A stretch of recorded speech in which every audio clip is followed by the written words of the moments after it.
예수의 이름으로 승리하십시다. 예수의 이름으로 축복합니다. 예수의 이름으로 잘 됩니다. 아멘. 원래 이스라엘은 하나의 나라였습니다. 야곱이 변하여 그 이름을 뭐라고 했기 때문에 이스라엘로 바꿔주신 하나님. 그래서 이제 그 나라는 영원한 나라처럼 보였습니다.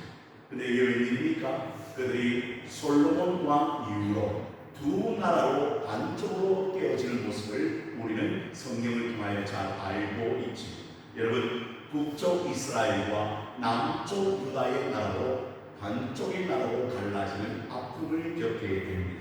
그런데 이 두 나라도 결국 오래 가지 못했습니다. 여러분이 너무나 잘 알고 있듯이 북쪽 이스라엘 나라는 아수르라는 나라에 멸망을 당하고 남쪽 유다는 어떤 나라? 바벨론이라는 나라에 멸망을 당하게 되어 그들이 포로 생활을 하게 되지요.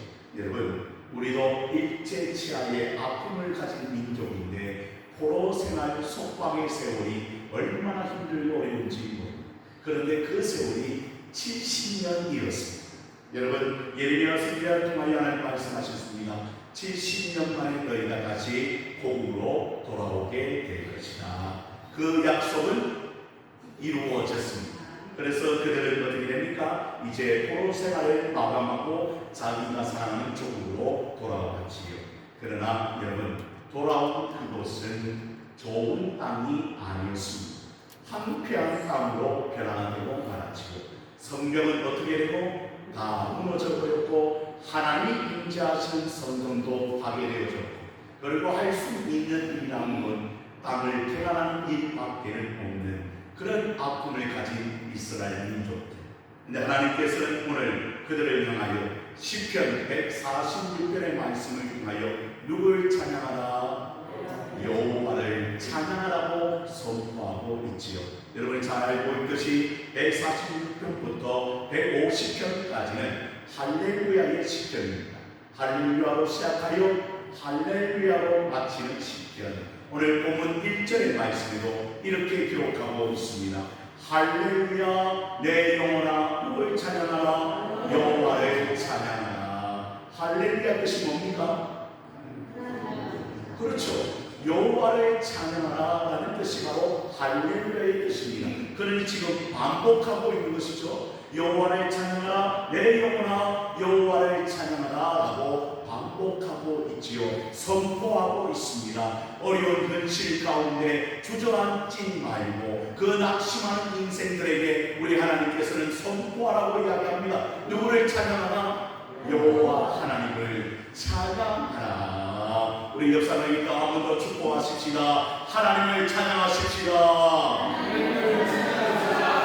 그런데 어떻게 찬양하라고 시편이라는 이야기합니까? 2절의 말씀이 더 귀합니다. 2절의 말씀을 함께 같이 읽어보십시다. 2절입니다. 시작. 나의 생전에 여호와를 찬양하며 나의 평생에 내 하나님을 찬송하리로다. 내 인생 구석구석 가운데 하나님을 찬양하는 그 삶이 이어지기를 원한다는 것. 나는 찬양하는 것을 멈추지 않기를 원합니다. 나는 끝까지 누구만을 하나님을 찬양하기를 원합니다. 이게 시편 기자의 선포였음을 우리는 볼 수가 있는 것입니다. 사랑하는 성도 여러분, 여러분의 결심도 마찬가지라고 생각합니다. 내 인생 어려운 구석구석 가운데도 그 찬양의 역사를 잃어버리지 않기를 원합니다. 끝까지 오직 하나님을 높이는 인생으로 살아가기를 원하는 그런 성도들이 되어야 되지 않겠는가. 찬양하는 그곳에 하나님의 응답이 있습니다. 찬양하는 그곳에 하나님의 능력이 나타납니다. 찬양하는 그곳에 하나님이 함께 하시는 놀라운 은혜가 임하게 될 줄로 믿으시기를 바랍니다. 우리가 너무나 잘 알듯이 바울과 실라도 어디에 있을 때? 감옥에 있을 때 그 밤에 누구를 찬양하더라? 하나님을 찬양하는 역사가 일어남으로 말미암아 어떻게 되었더라? 문이 열려지는 축복을 누리는 그런 바울과 실라의 모습. 하나님의 말씀을 전했습니다. 복음을 전했습니다. 그런데 돌아오는 게 뭐예요? 핍박과 환난이었습니다. 옥에 갇히게 되었습니다. 그럼 여러분 같으면 어떻게 할까요? 억울하다.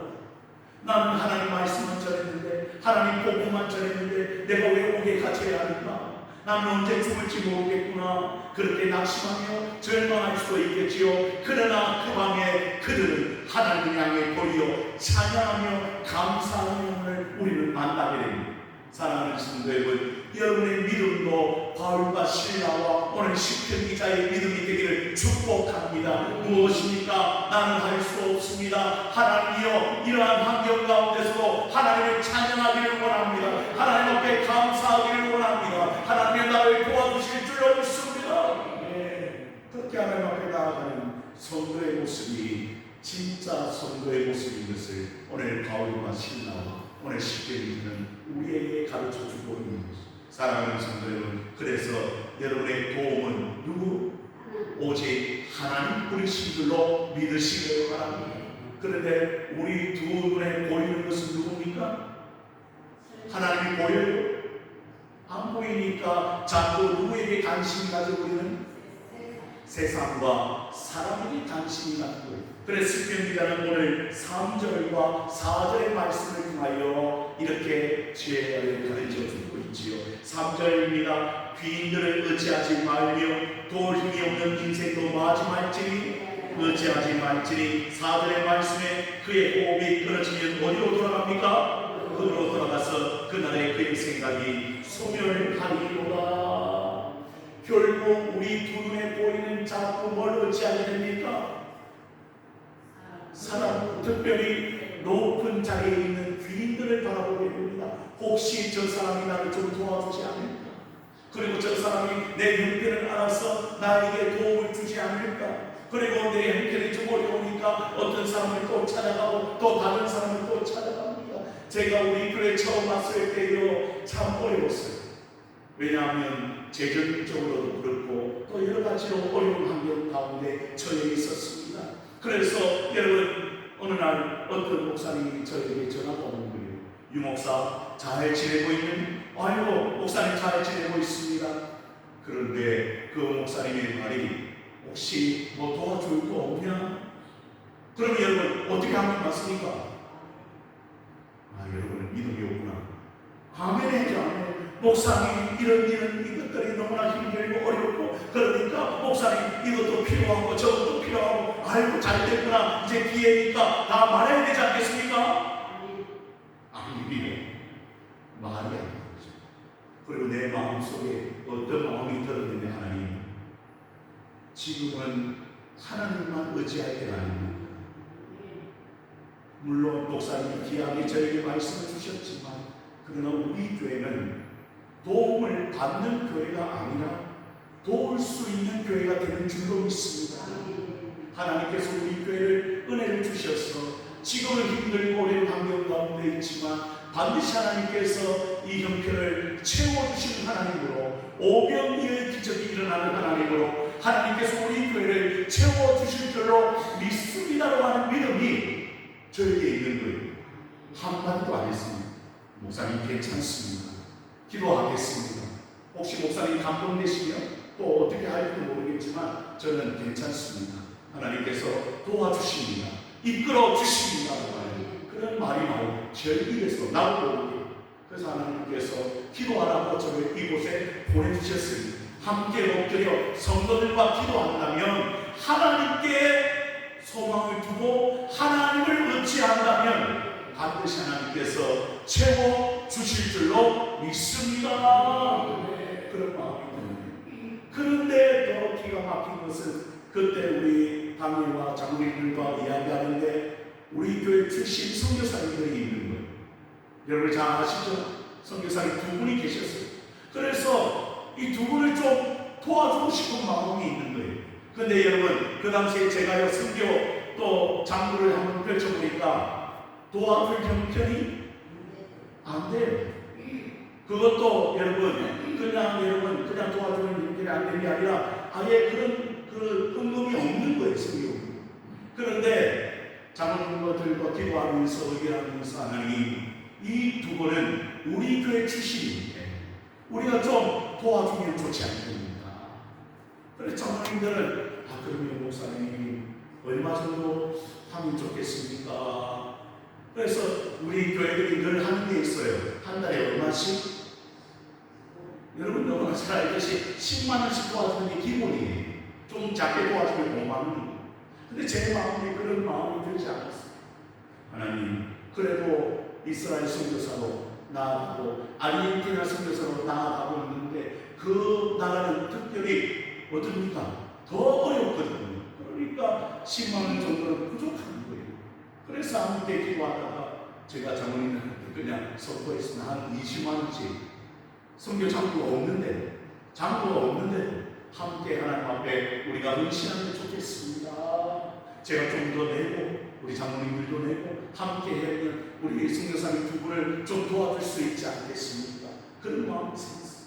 그런데 여러분 넉넉하게 하나님께서 그곳에 있을 동안에 그 물질이 끊어지지 않아도 그 헌금이 끊어지지 않아도 하나님께서 역사하시는 것을 우리가 눈으로 체험했잖아요. 여러분. 그런 은혜가 우리 교회 가운데 있는 거예요. 얼마나 감사한지 모릅니다. 여러분 하나님을 의지하시기를 바랍니다. 하나님의 도움을 구하시기를 바랍니다. 인간에게 소망을 두지 말고 눈에 보이는 것들 때문에 여러분 그것으로 쫓아다니는 인생들이 아니라 우리 하나님 반드시 우리의 형편을 아시고 교회의 형편도 아시고 우리의 형편도 아셔서 채워주시는 하나님으로 역사하시는 줄로 믿으시기를 바랍니다. 그래서 시편 기자는 5절의 말씀에 복 있는 자가 또 어떤 자인가에 대하여 우리에게 가르쳐주고 있지요. 5절의 말씀입니다. 함께 같이 읽어보십시다. 5절입니다. 시작. 야곱의 하나님을 자기의 도움으로 삼으며 여호와 자기 하나님에게 자기의 소망을 두는 자는 복이 있도다. 그런데 어떤 하나님입니까? 수식어가 붙어 있어요. 누구의 하나님? 아니 오늘 보십시오. 야곱의 하나님이라고 합니다. 왜 하필 시편 기자는 야곱의 하나님을 이야기할까요? 여러분 다른 이유가 없습니다. 야곱의 뜻이 뭐예요? 야곱. 발 뒤꿈치를 잡고 나온 자거든. 그게 야곱이거든. 그 야곱의 뜻이 속이는 자이거든. 그리고 거짓말하는 자이거든. 그런데 하나님께서는 그 야곱을 불쌍히 여기셔요. 그 야곱을 지켜주셔요. 이 야곱이 형 에서를 피하여 paddan 아람으로 갈 때까지 그 베델의 하나님께서 그를 도와주셔요.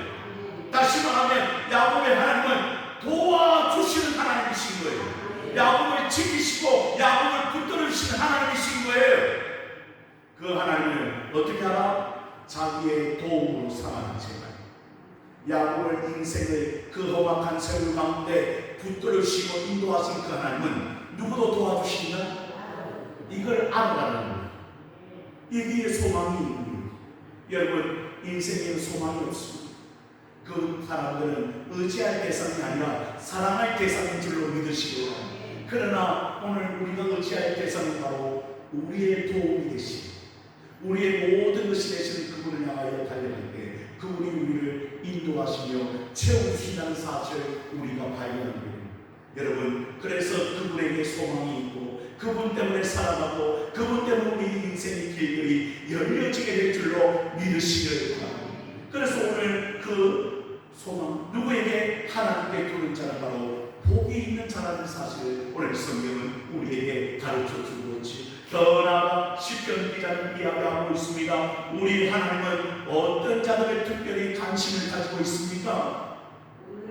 여러분 7절과 9절까지 말씀을 보면 어떤 자에게 억눌린 사람들, 줄인 자들, 갇힌 자들, 또 맹인들, 비굴한 자들, 의인들, 나그네들, 고아와 가부들을 하나님께서 특별히 기억하신다. 다시 말하면 이 세상에서 방황하며 소외되고 약한 자들에게 우리 하나님은 관심이 있으시고 원래 우리도 약한 자들이었습니다. 원래 우리도 연약한 사람들, 부족한 사람들. 그런데 하나님께서 은혜로 우리를 불러주신 거예요. 그리고 우리를 강하게 하시고 채워주시고 붙들어 오셔서 우리가 여기까지 오십니다. 사랑하는 성도 여러분, 이 사실을 우리는 잊어서는 안 됩니다. 하나님이 우리의 인생을 붙들어 오셨기 때문에 우리가 이 자리에 있다는 사실, 우리는 늘 기억하여 하나님께만 소망을 두는 하나님의 백성들이 될 줄로 믿으시길 바랍니다. 그래서 여러분, 영원부터 영원까지 우리 하나님께서는 누굴 지키신다? 나를, 우리 교회를, 여러분의 가정을 하나님께서 돌봐주시고 지켜주신다는 사실을 우리가 알아야 되지 않겠습니까? 영원부터 대대로 하나님 우리를 지켜주시는 줄로 믿습니다. 왜 할렐루야 시편이 나왔는가? 그것은 다른 이유가 아닙니다. 영원부터 영원까지 누구만 찬양하라?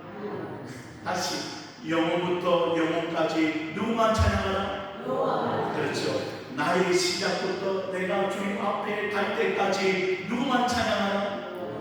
왜 찬양합니까? 그 하나님은 도와주시는 분이시고, 그 하나님은 우리를 불쌍히 여겨주시는 분이시고, 그 하나님은 우리의 인생을 붙들어 주시는 분이시기에 그 하나님은 찬양하지 않을 수가 없는.